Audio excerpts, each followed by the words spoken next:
பல நூறு ஆண்டுகளுக்கு முன்பு இங்கு குடிகொண்ட கழுத்தீத்த ஐயனார் சுமார் 300 ஆண்டுகளுக்கு முன்புதான் தன்னை வெளிப்படுத்தி கொண்டார் என்கிறது தல வரலாறு. தமிழகத்தின் தொன்மையான வழிபாடுகளில் ஒன்று ஐயனார் வழிபாடு. ஐயனார் கோவில் இல்லாத ஊர் தமிழகத்தில் இல்லை என்று சொல்லலாம்.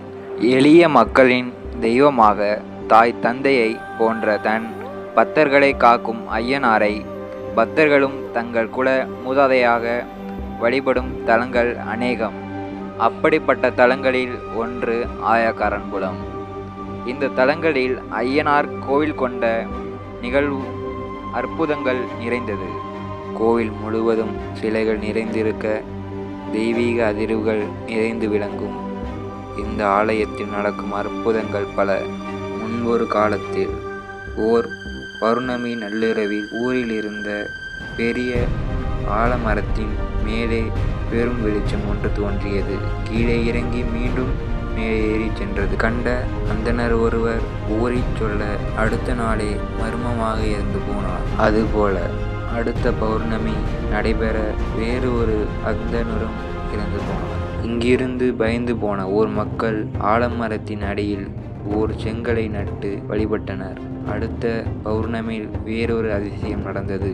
அந்த செங்கல் வெடித்து கருங்கலாக மாறியது. அதிலிருந்து கண்ணை கூசும் வெளிச்சம் உண்டாகி ஊரார் அனைவரும் கேட்கும் வண்ணம் அசரி ஒலித்தது. நான் உங்கள் கழுத்தீர்க்க வந்திருக்கும் ஐயனார்.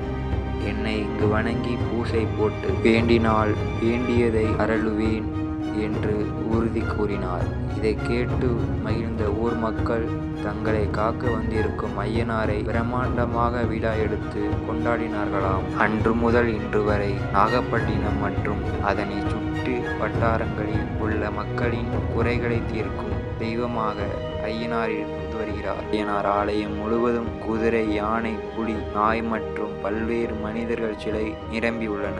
யார் இங்கு வேண்டிக் கொண்டாலும் அது வேண்டுதல் நிறைவேறியதும் அவர்கள் சிலைகளை இங்கு வைத்து விடுவார்கள். இங்குள்ள கழுத்தீத்த ஐயனார் கூத்து பார்ப்பதில் பெரும் விருப்பம் கொண்டவராம். அதனால் தன்னிடம் வேண்டுபவர்கள் வேண்டுதல் நிறைவேறியதும் இங்கு கூத்து நடத்துவதாக வேண்டிக் கொண்டால் அந்த வேண்டுதல் உடனே நிறைவேற்றி விடுவாராம். குல தெய்வமாகவும் கிராம தெய்வமாகவும் தென்னமை எங்கும் வழிபட்டு வரும் ஐயனார் ஆயக்காரன்குளம் கிராமத்தில் களியெனும் குறை தீர்க்கும் தெய்வமாக விளங்கி வருகிறார். குறைகள் தீர வேண்டும் என்று தவிப்பவர்கள் நிச்சயம் இந்த ஊருக்கு சென்று ஐயனாரை தரிசித்து பலன்களை பெறலாம்.